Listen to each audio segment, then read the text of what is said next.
Oh, let's try that again. Surprise! We're live. Yeah. Story of my day. Uh, we have TVJ got a late night phone call, so I'm working from home. And David, welcome both of you. Tonight I don't know. I'm undecided how I am at the moment. It's been a day. So I decided to do the live tonight because I had started working on a video earlier today. Turn off my phone. And so that didn't go quite as planned. Um,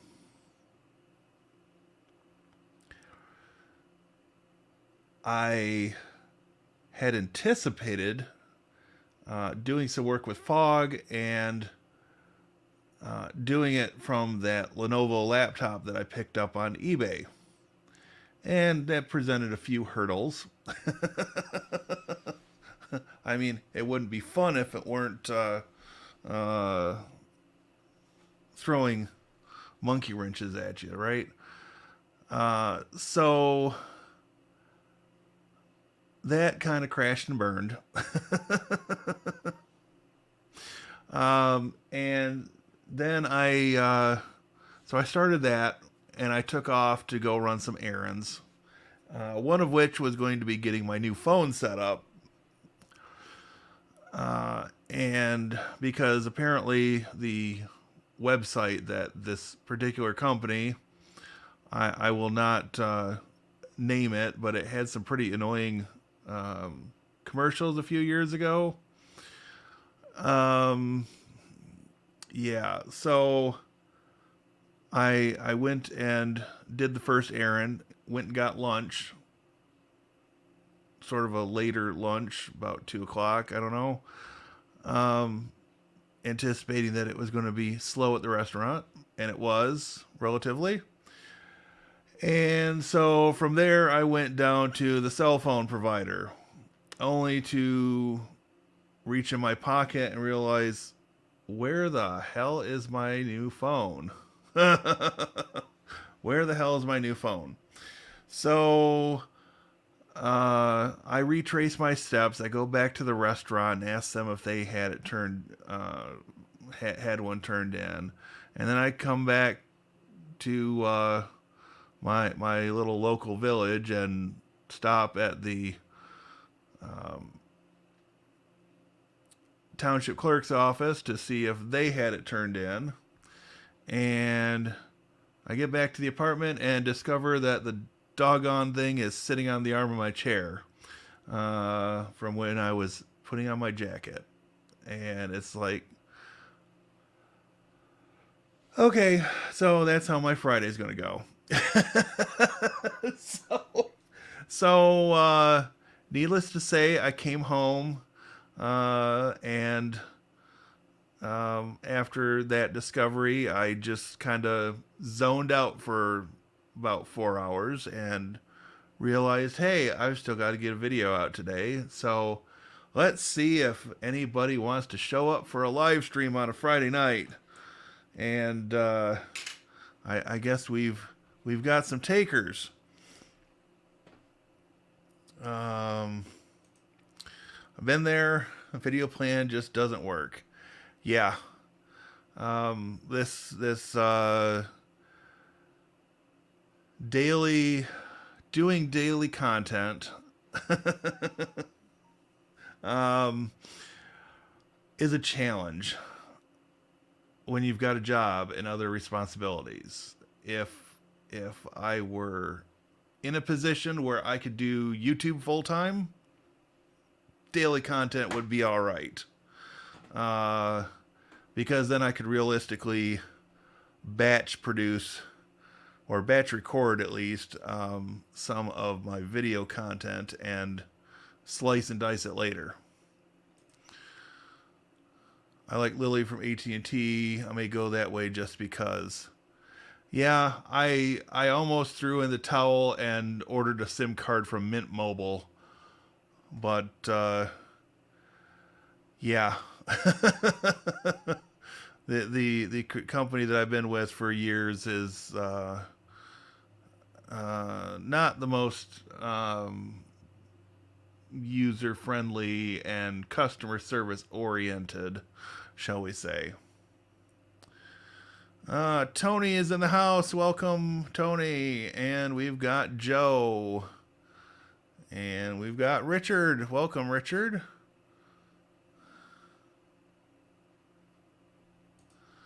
Usually watch Wayne's show on Friday night, but it isn't on yet. Yes. Uh, have they recovered enough to go on? uh, wow, I lost a phone once. 3 hours after I picked it up, I found its parts outside the deli I stopped at after picking it up, crushed by someone else's tires where my car door opened. Bummer. Let's see. 1 week and counting. By this time next week, it will be all over. Yes, it will, and I'm ready. I'm exhausted. I'm exhausted. I thought this would be fun, and for about the first half of the month, I was really gung ho, but I'm just exhausted, and I think I just need a mental break for a few days, and then regroup and start pushing for second quarter. All right, so what have we got tonight? Well, a few things, I guess. So let me switch over to the computer for a moment. I found out yesterday, or last night, I guess, Framework, the modular computer company, has announced a new 16-inch laptop. And man, is this tempting to put $100 down payment on.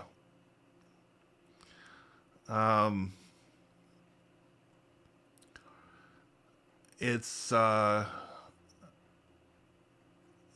some pretty cool customizations. They've got a little bit of a video at least sent out to people that are subscribed to their mailing list, and that's very tempting, shall we say. The other thing that they announced is they've got an AMD powered 13-inch laptop, which uses the same frame as their original Intel based modular laptop. And so, like they've done with the Intel version, you can buy just the motherboard, and that's pretty cool. That's pretty cool.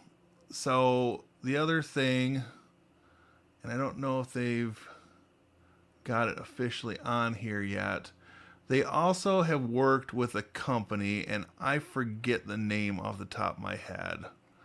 But they've worked with a company to produce a, shall we say, Raspberry Pi-esque case for the Framework motherboard.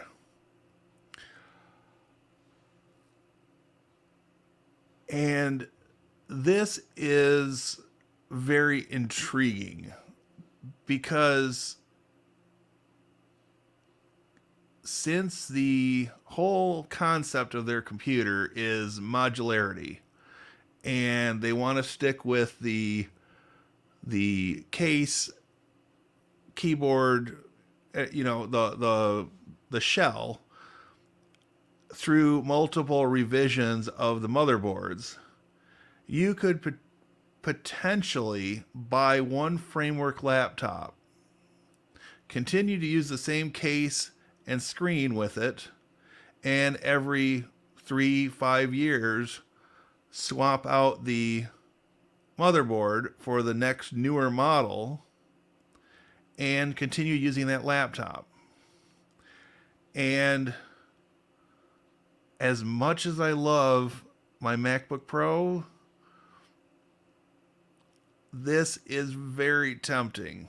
I mean, the don't get me wrong, the ThinkPad, for the $150 or $60 I've got total invested in that thing, that's a solid little unit.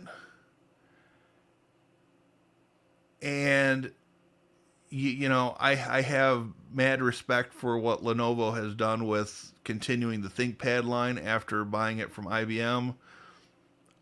But the framework laptop, I mean, just the modularity of it and being able to get it in a DIY kit to sort of build your own laptop, I don't know, it just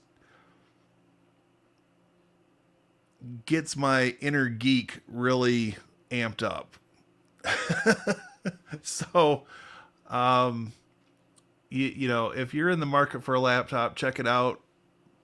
Disclaimer, I am not in any way sponsored by Framework, although I wouldn't turn it down. I would not turn it down. But yeah, this is potentially the next new laptop I buy. It just might be the Framework. Because this is seriously cool. Now I just need to decide whether I want the 13-inch or the 16-inch. And since I wouldn't have it until the fall because it's pre-order, I'm almost leaning towards the 16, just because my eyes aren't getting any younger. So I guess that's something there. Let's see.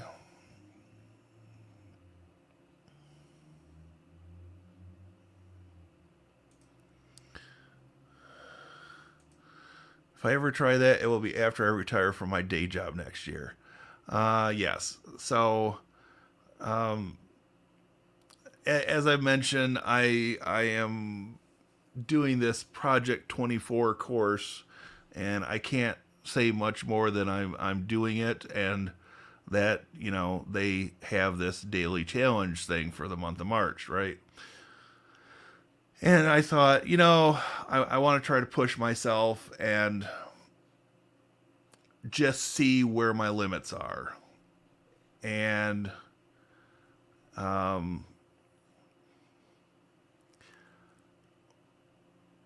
yeah, I think at this point, and I want to reflect on this further after next Friday is done and this challenge is over. But this far into it, I will say that my takeaway so far is that I can push myself to do more content than I had been doing previous to March. That being said, daily content outside of the framework of this challenge, daily content is too much to balance my personal housekeeping in my apartment and my job and a few other demands in my life, while staying relatively sane. I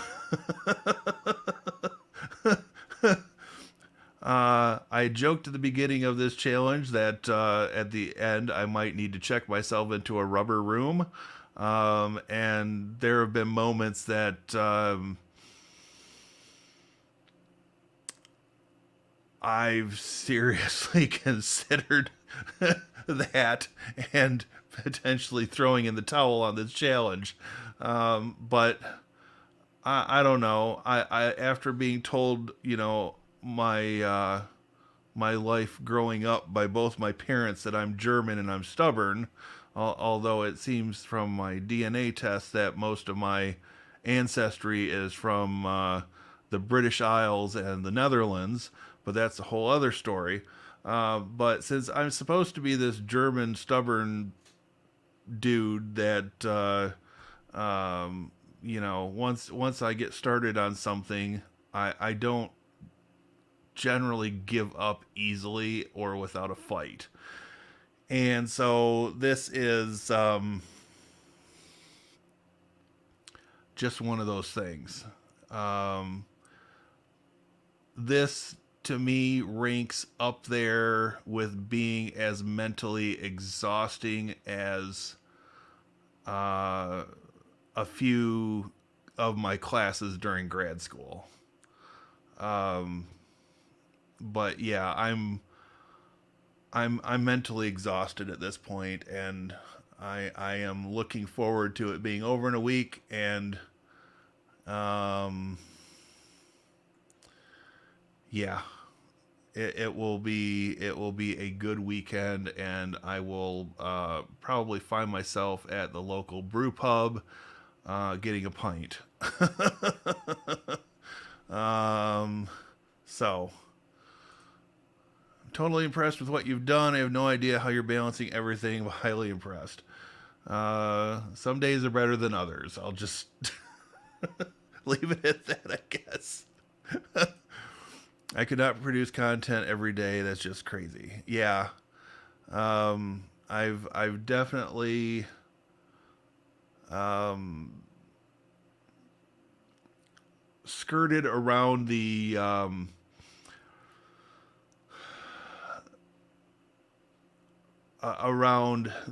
rules to get one video a day by adding extra live streams where I can just kind of be a little more relaxed and um, not have to spend a lot of time doing edits after the fact. So yeah, I think realistically, I'm looking at more like two, maybe three videos a week, plus the Sunday live stream. Um, and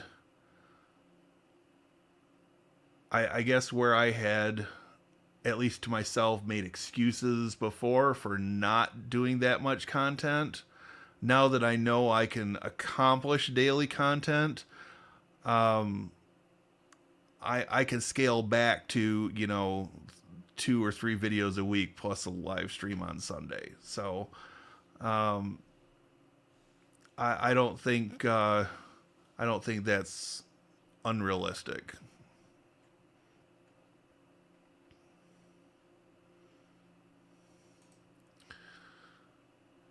If I ever do it, I first create a dozen pieces of content, then start the month. Yeah, that's good plan. Good plan. I'd actually tried on a couple of Saturdays already to try to batch record content, and uh, yeah, on a couple of times, well, I think both those Saturdays, either life got in the way or multiple plans for content um, didn't work out for me. So it uh, just didn't happen. But ideally, yes, that's definitely the way to go.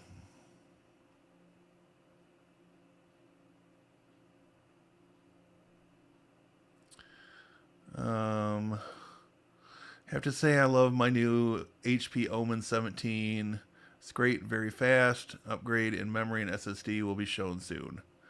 Yeah, I've actually got a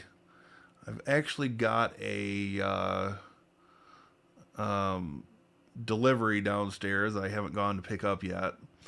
I ordered an SSD and a PCI Express by 4 adapter for this SSD. So that will hopefully be a video either tomorrow or the beginning of the week. So I'm looking forward to doing that. I'm just trying to figure out which machine I want to put it in, whether I want to put that in the server or whether I want to put it in one of the desktop machines, because it does have the low profile bracket with it as well. Last year I did 10 videos in 20 days. Yeah. I I remember when you did that, and it's like, oh my gosh, he's just tearing it up with the number of videos. Unfortunately, I had one video that did pretty well this month so far, better than almost all the others. And because of the daily release cycle, I'm not sure it really got its full potential to grow before the next video came out. So, yeah. Rubber room, huh? I guess you went to the tire store to get ready for the fragrance, I suppose. Yeah. I remember some bad MBA grad school night stays, and then again when I committed to taking the PE exam with a deadline of 1 year. Yep. Yep. It's kind of crazy. Now that you have the new logo, we should put it on the TV monitor behind you to enhance the set. Actually, that's, well, spoiler alert, that's part of my tomorrow project list. I'm going to dust off one of my Raspberry Pis, and I will probably put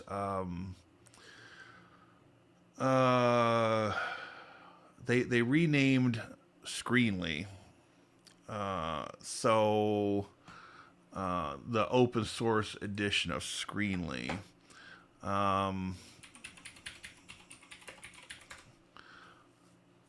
to Anthias.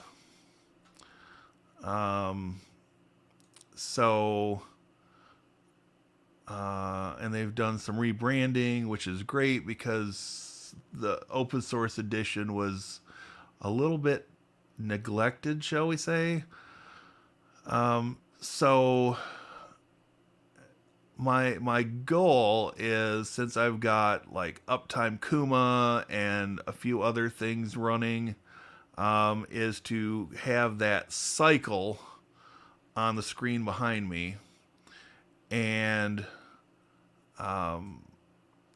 I'm not sure how distracting that would be as a background, but I could set it up in such a fashion where for a video is just displaying the logo and back. So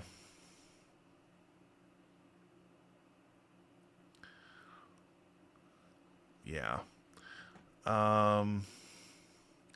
Okay. Let's see.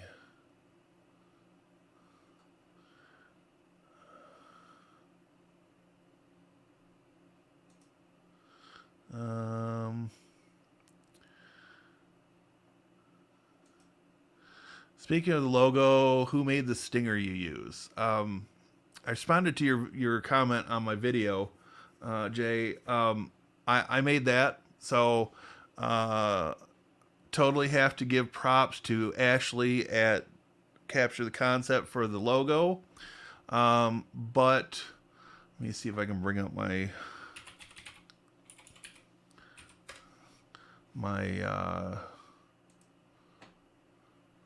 account here, and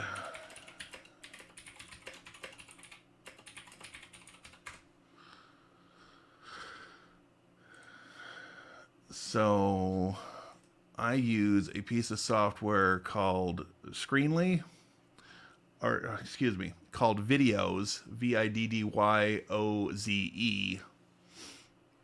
And so what they do is they have a platform that they've developed that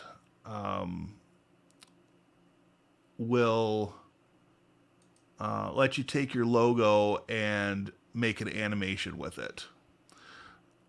So I took their circular transition here and changed the colors and put my logo in, and it spit me out a file that I can use in my editing software. And you know, if you want to hit my contact page on YouTube and shoot me your logo with a transparent background and the hex values for the colors, I can get you hooked up with a transition if you like that one. So there are some other ones that are kind of interesting. This sort of black and white dark sky transition is kind of cool as well. But that's what I used. So the secret is out. Likewise, when I've done my little intros, my video intros, I've used videos for that as well. They've even got a Star Wars-esque version where you can do the lead-in text and all that kind of stuff. Which I might have a little bit of a plan to use that for something as well.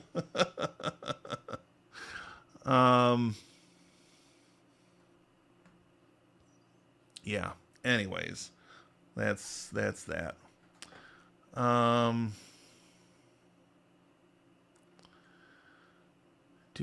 Do.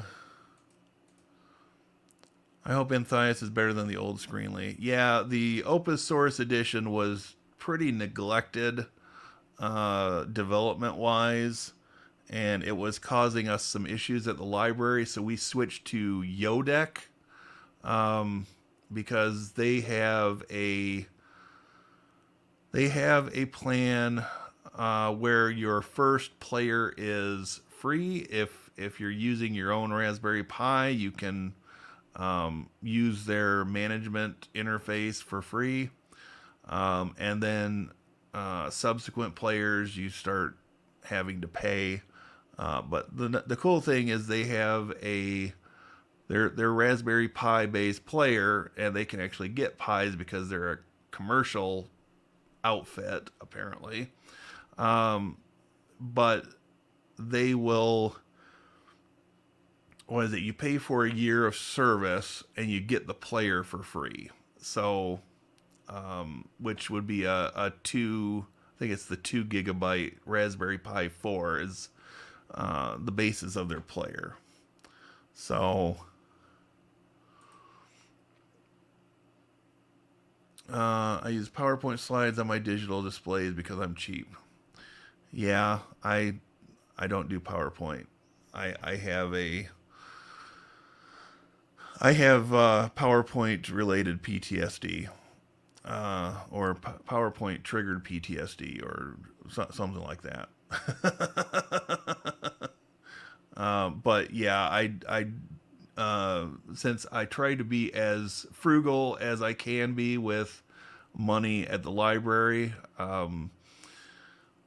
because the budget is just never big enough in a nonprofit type organization like that. We started off with Screenly because we had to have something that our social media person could manage after it was initially set up. And so Screenly worked, and it was free. for the OSE version, and then we went to Yodec, which provides a lot more features, and with only one screen, it's still free. So once we add additional signage, it's there will be a cost involved, but it's not the end of the world. We are actually working on a grant to fund part of that. Suggest static image for editing purposes. Okay. Not entirely sure what you're getting at there, Joe, but yeah. Let's see. I was looking at having my logo converted to neon lightning. Yeah, I did that neon sign sort of intro screen for a while, which I still kind of like that, but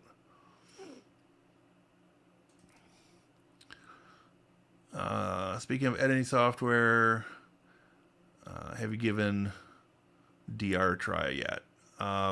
No, I have not. That's on my list to do after this crazy month is over. But yeah, definitely on my radar, and so videos looks cool. Yeah, I'm impressed with it, and I've just got the lowest tier, so it's kind of one of those what you see is what you get type of things. But since they were a pretty young company when I got in on it, I got a good deal, and it was one of those lifetime deals. And of course, they've added more things that I'm not going to pay $60 a month for, but it's a handy tool to have around.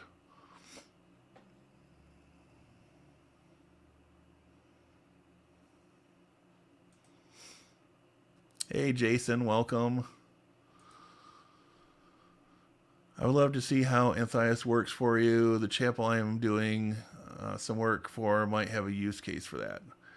Yeah, I will try to record some footage of the setup process. I think I can pull that off. I'll just have to use the standalone capture card versus the ATEM, so that I can move it behind me and capture while it's powering up and all that kind of fun stuff. So, but yeah, that's on my list. I think I've got almost the next week covered as far as video ideas. I just have to make it happen now without driving myself completely nuts. I'm editing one tonight. Ingenious 510 Firewall should be out next week. Awesome. Jump cuts get worse with moving background. Okay. All right. I guess I'd like to talk offline about that and get feedback, because I think that transition looks pretty good. But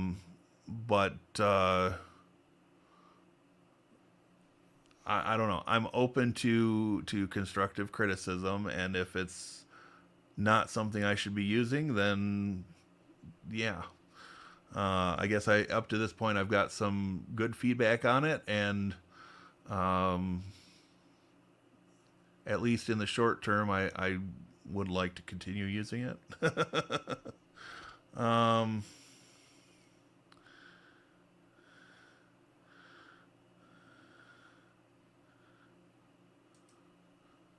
I found zooming in and back out after a few seconds works great.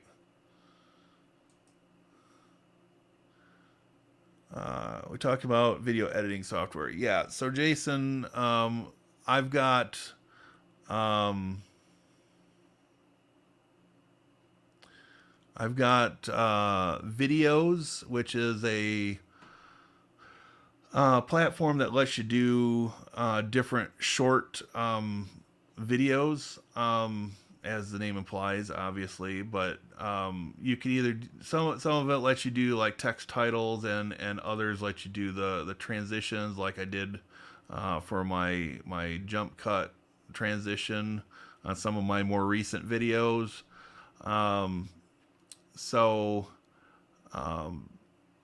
yeah, uh, it's a handy tool to have around, but like the I think I've used the book one for the library, and I've used a couple of these other intros for different little side projects I've done. And like for the Linux class, I may use this tutorial intro cut here, or title rather.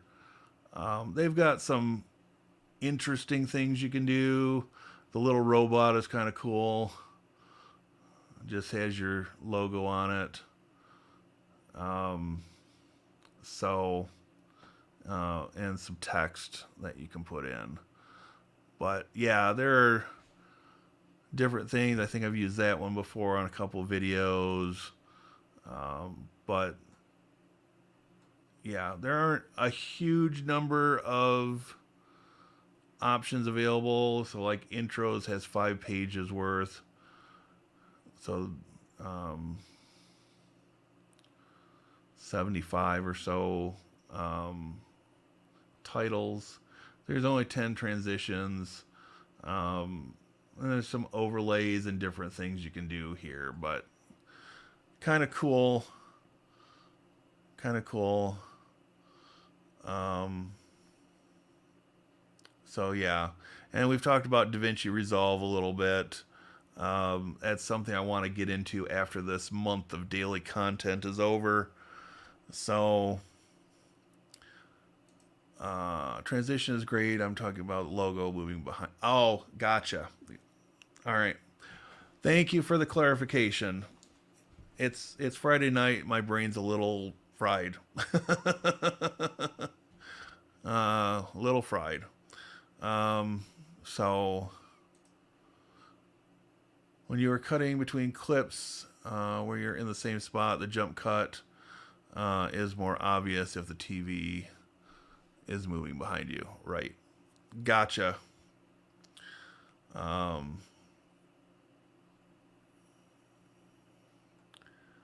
That's a good point. That's a good point. And part of the reason that some of my footage does not have my head in it, because it's easier to edit that way.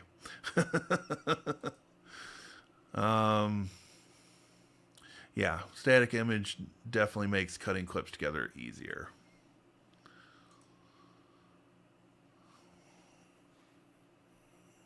Yep, definitely done that before. Definitely done that before. I learned the hard way, keep everything static. Even a heartbeat RGB leads to distraction and tough comments. Yep. Okay, let me take a look here. We're at 40 minutes. So there were a couple of things.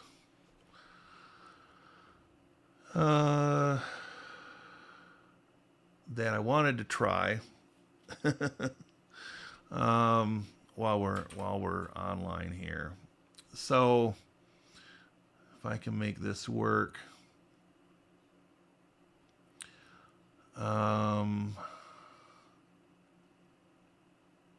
let's see.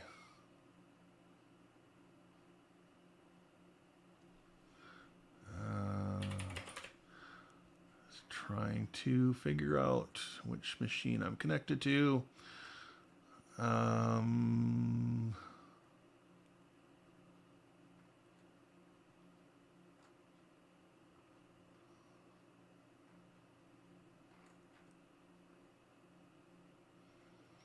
Okay, let's do this. Let's check out.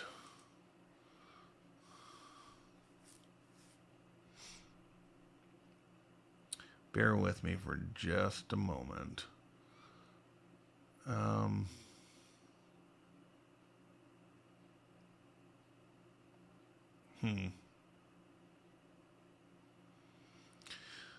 Okay.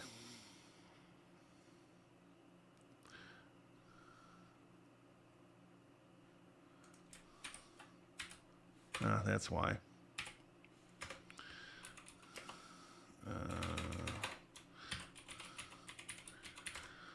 Okay.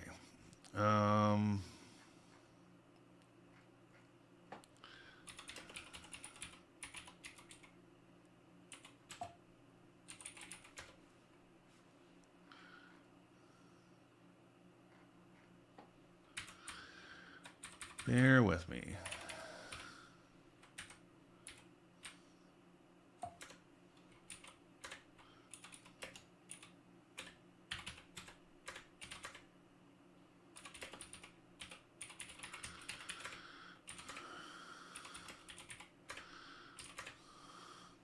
Okay, now I think we're ready.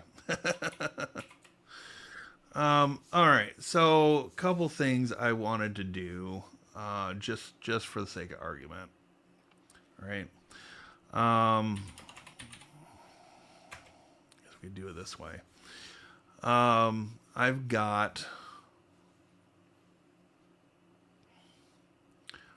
out here on my Proxmox server a bunch of ISO images, and I wanted to point out, because there are a lot of people that don't know this, but Proxmox doesn't just mount a storage location in just like /ISO. It is definitely down a few layers, and that's all right, you know. But the great thing about this is that you can take this, and if I can successfully remember my command syntax over here,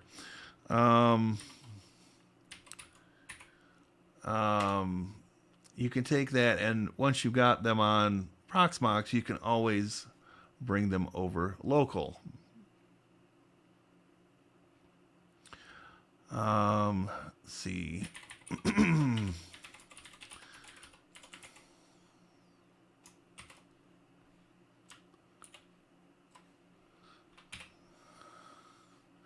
So we want to do this, and then we want, for instance, pmagic, which I don't think that's the most current version, but that's all right. We're gonna run with it.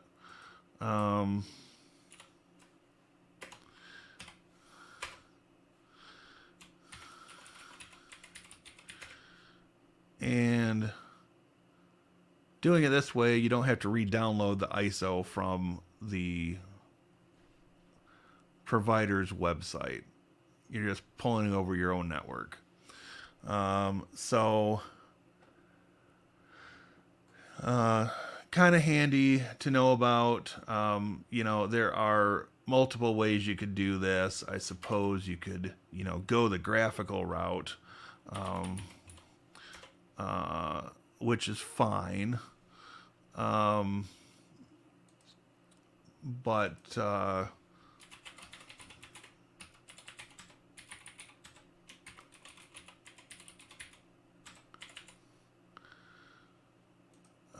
since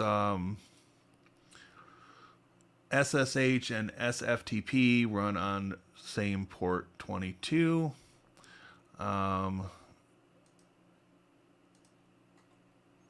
you should be able to come out here and drill down to your ISOs.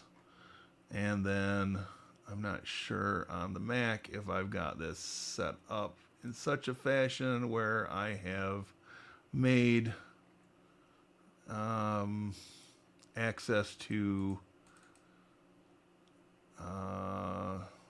my USB volume available, and I have not. So I'd have to go through an extra step to make this work, whereas I can just selectively do it through the command line, and it's not that big a deal.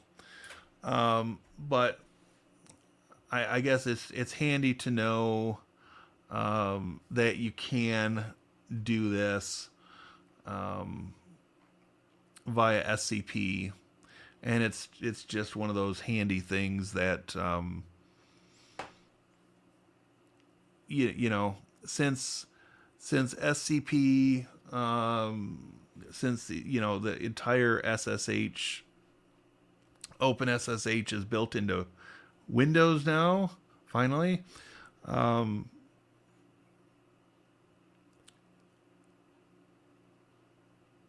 It makes it easier to do instructions that are more universal, because you pop open a command prompt on Windows, Linux, or Mac OS, and you're able to use SCP or SSH. And again, it's pretty handy to know about, and something that, excuse me, I guess I don't think SCP gets enough credit for how useful it is. So,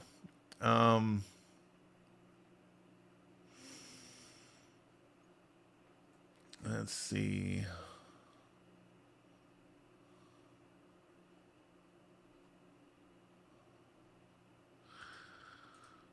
I prefer live streams because if I record stuff, I make a lot of verbal mistakes. Yeah, that's where most of my editing actually happens, is cutting out the ums and ahs and things of that nature. It's not nearly as bad as it was, say, 3 years ago. But it still makes up a majority of my edits.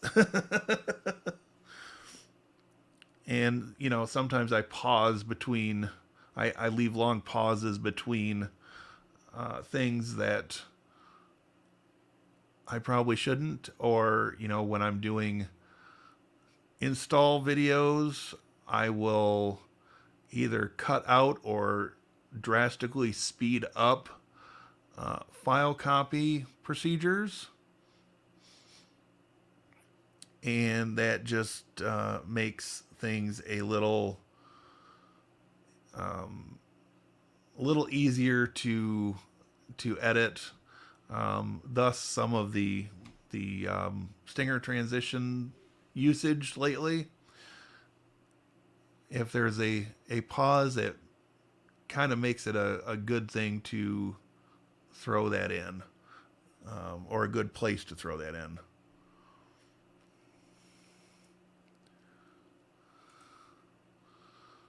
Full screen B-roll also helps hide stuff.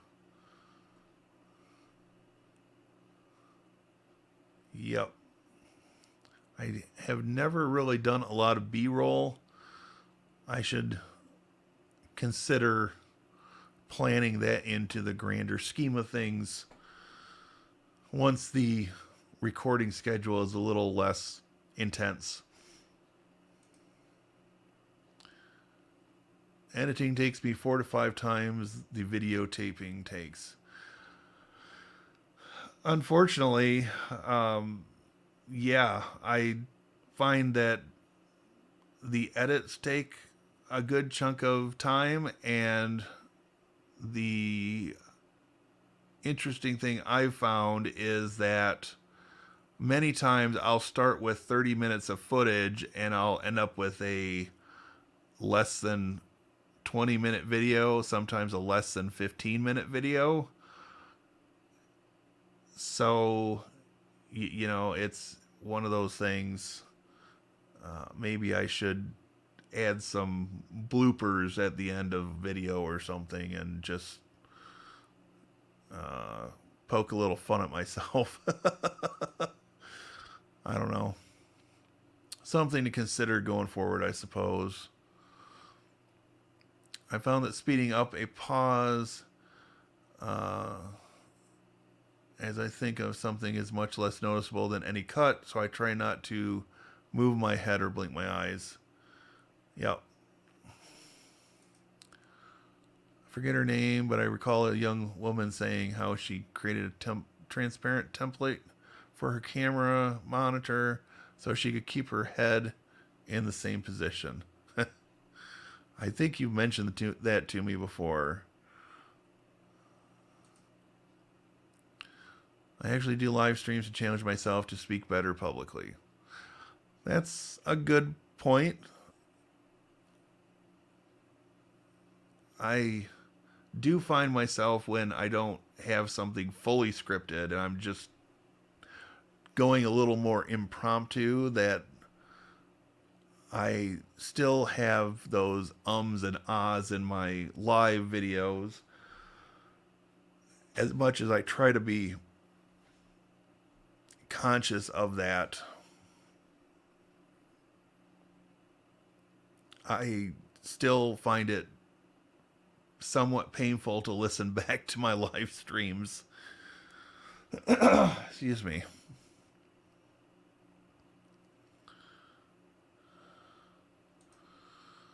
I go from 40 minutes to 10 minutes quite often after the edit. Yep.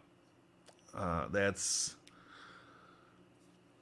one of those unfortunate side effects, I guess. All right. Let me bring myself on screen again. And let me take a look and see if there was anything else that I had really planned to cover tonight. Oh, yeah. Where'd it go? Somewhere in here. I've got the fog server still up and running.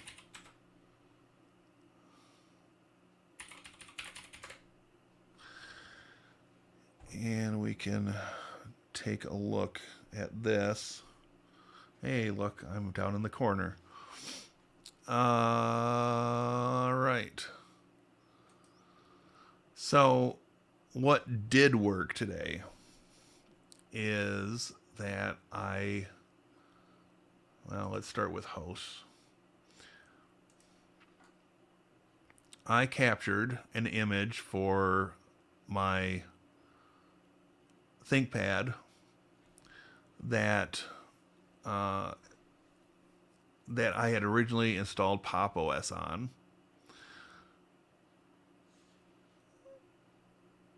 And it took quite a bit longer because I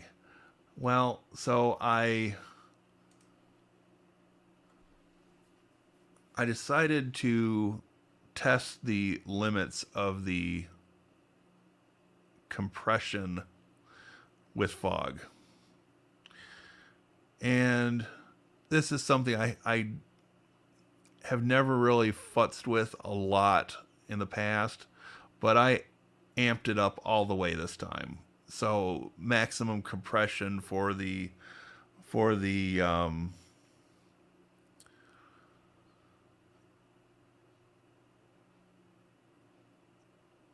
image. And it's 128 gig solid state drive in that machine. And only about 25 or 30 gigs, somewhere in that area, are actually being used. But pushing the compression rate all the way up meant that it was very, very slow to grab that image. But it is what it is. So in the future, I'm going to keep the the compression more in the middle, and just with the understanding that these days storage is cheap, but it's one of those things. One of those things.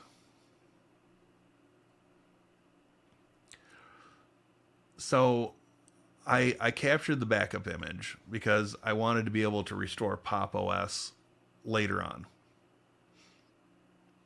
And I thought, oh, well, I'll just dump some ISOs on my thumb drive because I've got Ventoy set up on this guy already. And we'll just put something different on it, and I'll run it for a week and see what I like on a laptop versus on a desktop, because I'm not married to Pop OS. I do like it in a lot of ways, but some of the changes I'm seeing on, for instance, the 23.04 version of Ubuntu are pretty compelling, as well as working towards Debian 12. There are some nice things going on there. Linux Mint is not awful. A few annoyances, but not awful. So I attempted to install Ubuntu 22.04 Deepin desktop environment, because that was the ISO I had handy when I was pushing to do the recording earlier. And it installed, and then it just gave me a login prompt when it went to reboot after install. And it did let me log in fact. However, trying to get into the graphical interface, the tried and true StartX did not go well, and basically resulted in the machine locking up. So I had to go back to the drawing board. The other relatively recent ISO image I had on this stick was Nobara 37, which is based on Fedora 37, and that would not even boot into the installer. So I'm leaning towards going something recent, potentially something beta or in release candidate status. So Fedora 38 or Ubuntu 23.04, one of the variants. I just have to get them on the disk later and then set up the whole thing so I can try to record it and capture some halfway usable footage. But like I said, this was one of those crazy days where I just didn't quite hit the mark that I wanted to be at. So thus, you're listening to me ramble tonight. All right. So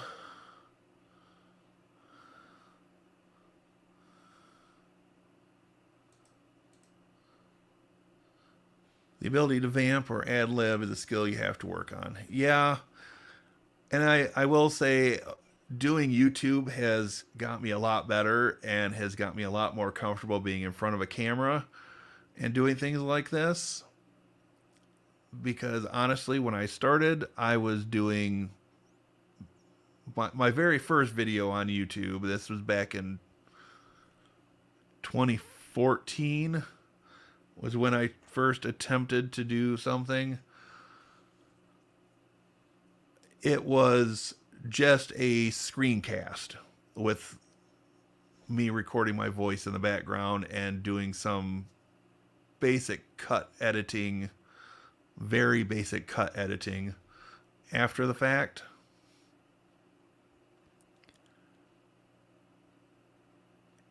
It's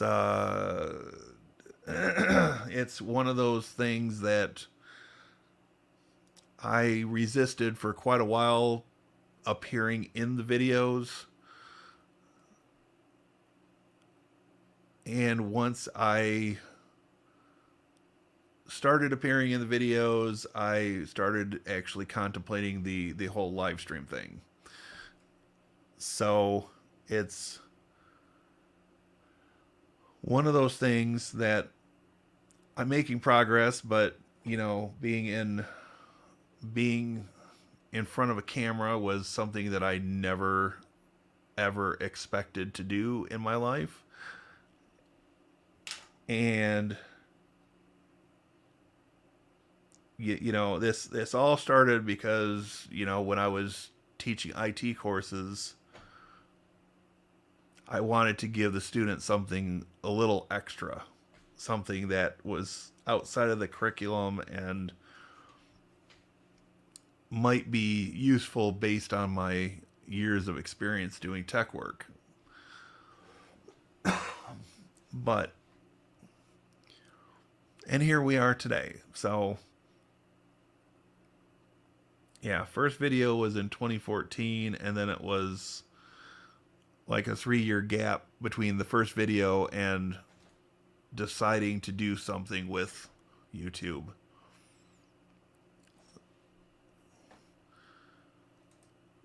Ums and ahs are easy to just silence during edit. Yep.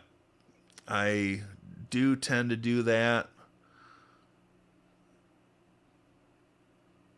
I've also covered up some of that by using that transition and just trying to make things a little shorter and concise, I suppose. What is behind the window in that door? I thought I saw lights. So behind that door is my living room. It started off as a 3-season room. This apartment is all sorts of jacked up, but so I've got the door behind me, which I don't generally use, and then I've got another door off to my right hand side. But my ceiling also slopes, so it was either do the door as a background, or I've got to find a crazy way to turn my whole set around, and then it would not be useful for accessing both doors in case there were a fire or anything like that. So this was my compromise. I've tried green screen stuff in this room, but the room is small and I've got too much equipment crammed in here at the moment. So that didn't really work out the way I wanted. But yeah, so in the living room, I've got one lamp that's on a Philips Hue system that I try to make sure it's off before I go live, because Mr. Joe had suggested once upon a time to turn off my phone to avoid feedback and all that kind of stuff while I'm live. So yeah, you might get some residual light from the other part of the apartment because it's kind of set up in a loop, sort of, because of this particular room having the two doors. It's like I said, it's kind of a jacked up apartment. Some of the additions onto this building were an afterthought, and that's being nice. So I've contemplated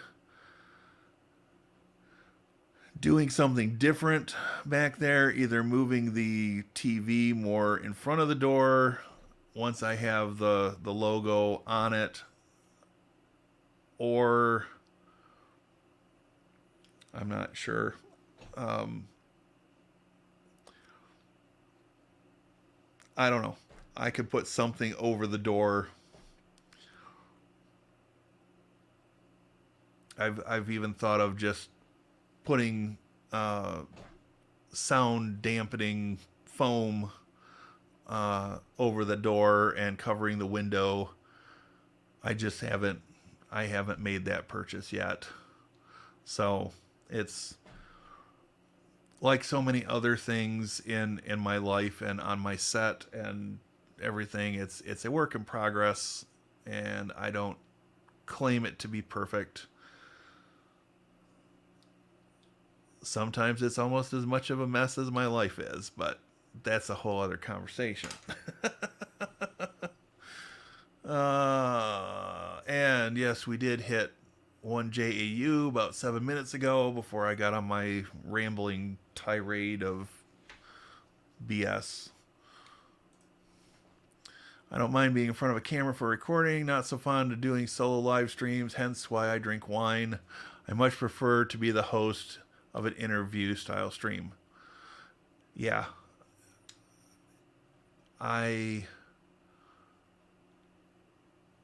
Now that I've done more of the live streams, I want to start trying to bring back that interview style. I've done a few, and maybe it's time to bring them back. So if some of the people in the audience start getting contacts from me to ask to be interviewed, blame Tony. No, I'm kidding. No, I've experimented with that before, and it's something I've been thinking about bringing back. So I had a company presentation coach that harped on the ums and ahs beyond what I thought was realistic at the time. Now I know. Yes, sir. I was thinking about having a beverage live stream where all participants make sure to attend to bring their favorite beverage, water, or whatever. Yeah, I should have got the bourbon out tonight. If ever there was a day this month that I needed it, it's probably going to come out after the stream. Oh boy. I look forward to my one remaining son living with us, gets his own place so I can expand my studio options. Right on.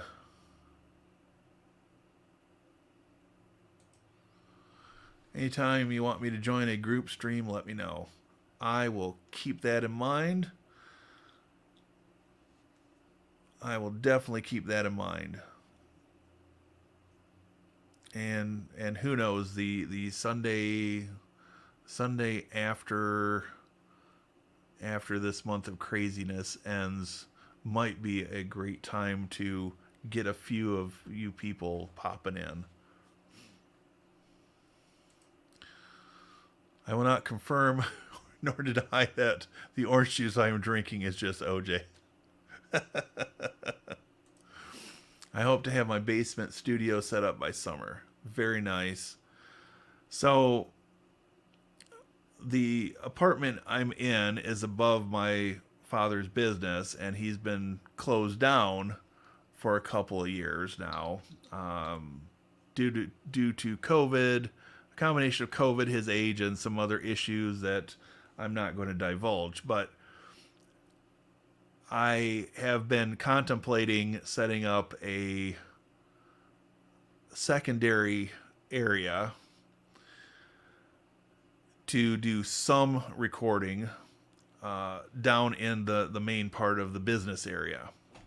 And I just want to do it in such a fashion that it's easy to set up and tear down if, you know, he gets ready to sell the place, and I can get things packed up easy and move them out of the way.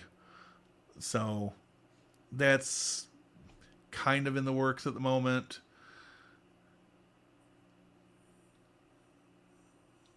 But the big issue right now is I've got to figure out some additional lighting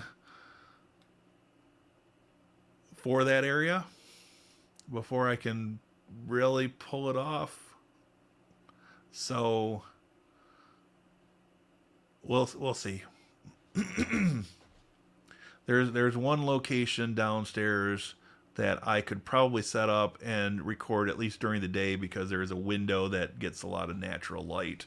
So I could probably pull that off without a huge amount of thinking about it.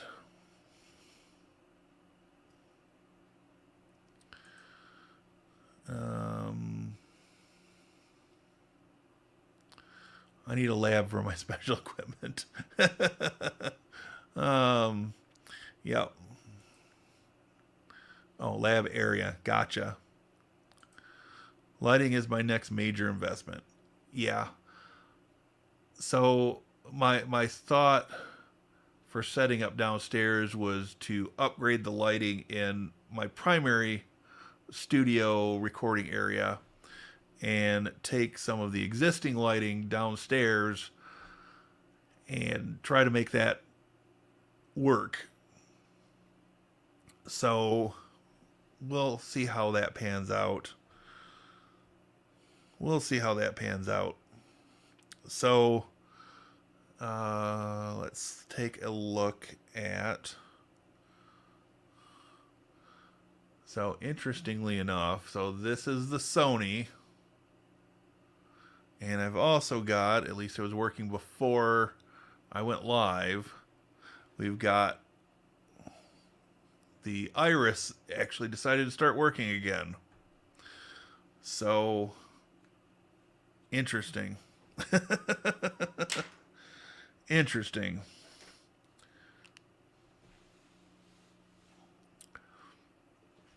The weird thing about it is that I unplugged the USB, which powers the Iris. I unplugged the HDMI to the ATEM. You know, did the 10-second wait, plugged everything back in, and it still wouldn't work. I restart the computer, and it starts working. So somewhere there's some software issue. So my takeaway is that if the Iris doesn't work, restart the computer and try again. So, knock on wood. Good night, Jay. Have a good one. Okay, so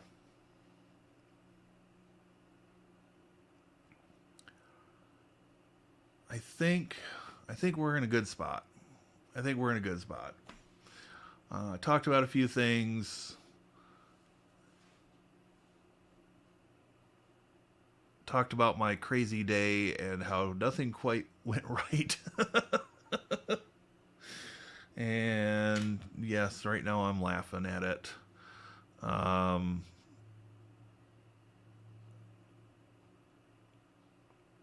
So let's see.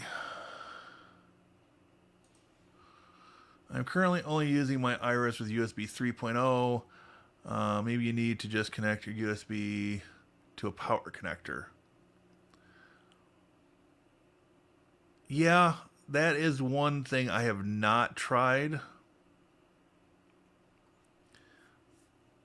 And that's a valid suggestion. Because I really don't need the data over the USB if I'm going to pump it through HDMI anyways, which is the big reason I got the Iris, because it had the option to do HDMI.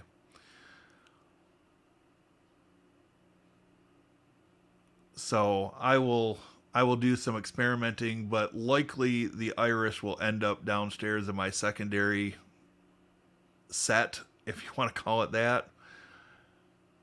And I will keep the Sony up here.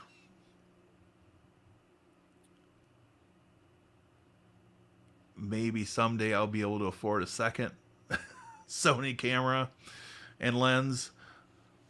Not in the budget right now. So it's just one of those things, work with what I've got. And yeah. It is what it is. It's all right. I've got a few ideas for things that I can do downstairs that may not work out so well up here in this space, but just one of those things I've got to make a point to spend some time experimenting. And I've got certain windows of opportunity, mostly on the weekend, when I can use the downstairs if I want to use the natural lighting. So it's all right. Well, thank you. It was kind of fun. It's there I go again. It's been nice to just kind of hang out and not do anything super technical in one of my streams, and just kind of take it easy a little bit, which I think I kind of needed just as a mental cleanse to some level. So I appreciate everybody coming in and hanging out. Definitely made spending this time more fun for me. The ZV-1 is cheaper and works well for me. Yeah, that's definitely something I'll consider. My Iris does not cause me any problems through the USB 3.0. So the Mac has nothing but USB 3.0 and Thunderbolt, and so the Iris is plugged into directly to the back of the Mac currently, because I had issues running it through both the CalDigit Thunderbolt hub that gave me additional USB and Thunderbolt USB 3. I'm not sure what generation, but it shouldn't matter. As well as the standard USB hub. Both are powered. So ran it directly to the back of the Mac, which I know that's all 3.1. But yeah, it's 3 or more. So it definitely meets the requirements for the Iris. So this is the enema stream. Only you, Joe, could come up with that, but I suppose it's fitting. Always enjoy your streams. Tonight was a nice chill time. Thanks. You're very welcome. Glad you could come in and spend a little time with this group of geeks, or whatever we all decided to call ourselves. I don't want to get into a label war with anybody. I'm too tired to do that tonight. I'm just too tired. But I don't use the Iris through HDMI, only when I was reviewing it. Gotcha. Yeah, I'll have to test the Iris out some more. I want to, since I'm going to be using that downstairs, or at least that's part of my plan, is to use it downstairs. I want to see whether I use the USB directly from the iris or go through the USB capture card and do it that way, and which produces the better footage, I suppose. But yeah, that's on the docket for testing. That will likely be part of my April to-do list.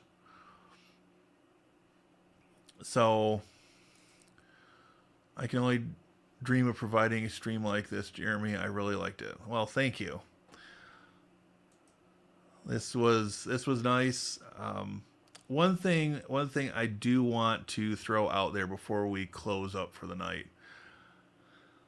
I was watching one of the YouTube channels that, purportedly stays on top of the changes in the algorithm and all that kind of stuff. And this particular video was saying that there are 3 time slots that are sort of universal for releasing videos. And he pointed out 10 a.m. to 1 p.m., 3 p.m. to 5 p.m., and 6:30 to 8:30 p.m.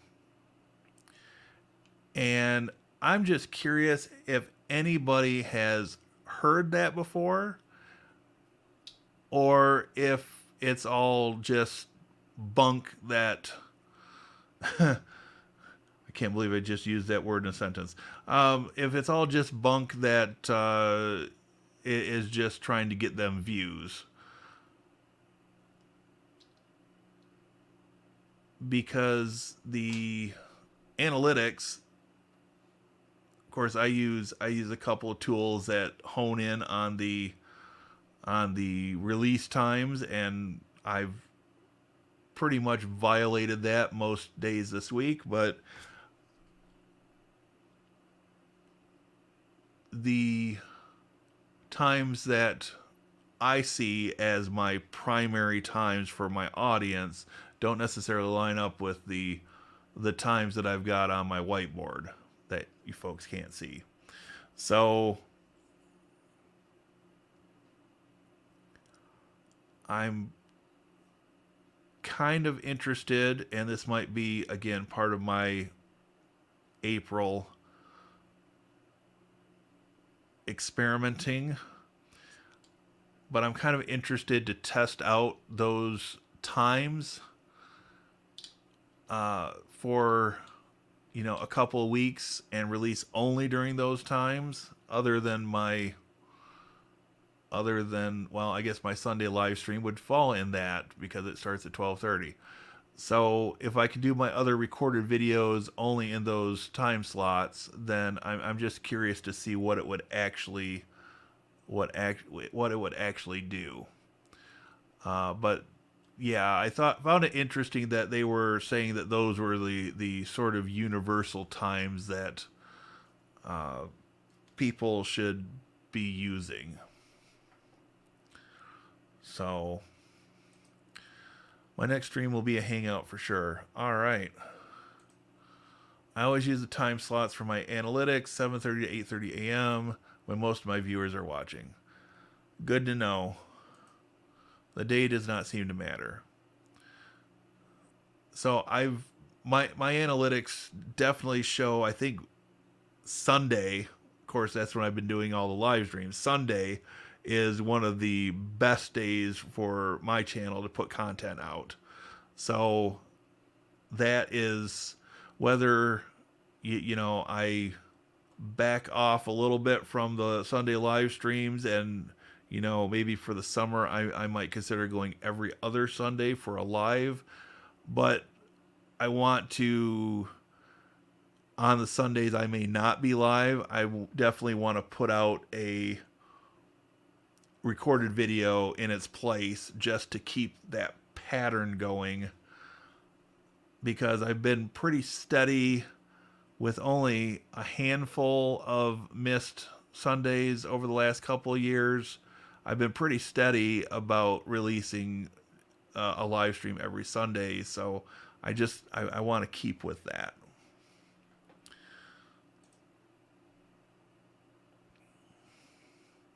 I did some minor testing. It seemed to follow that formula. I've tried different times based on a suggestion from YouTube analytics and my viewers online, etc. Didn't really see a difference. Good to know. Good to know. Sunday morning is good compared to all the rest for me. Right on. So I don't know if you were privy to the information previous, David, but the reason I switched from my 11 o'clock time slot on Sunday to 12:30 is because Cody from Mac Telecom Networks started doing live streams on Sundays at 11. And so I've actually found that the 12:30 time slot has worked better as far as the number of peak viewers. So for what it's worth, I kind of like that time slot, the new time slot. When I release in the afternoon, my first 24 hours of views is about 30% lower. Interesting. All right. Good feedback. Appreciate that very much. So, actually, so I think the